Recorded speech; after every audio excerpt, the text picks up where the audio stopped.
How to fix Xiaomi Redmi 15 Pro camera not working. Let's start the video. First of all, restart your device. So from here you can see volume up and power button. So just press them once, and from here you can see power off.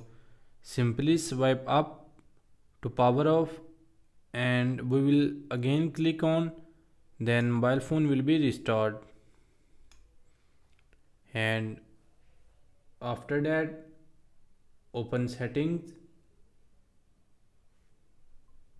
and here you can see about phone, click on this, and from here you can see update, click on this, and from here checking your latest version will be updated or not. If he doesn't update, then updated it to latest version. And after that,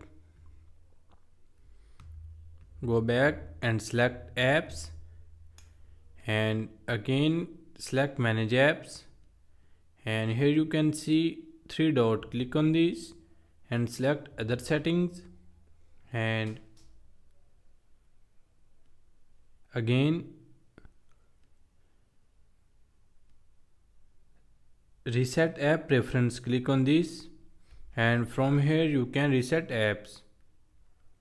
After that your problem will be fixed. Thanks for watching this video.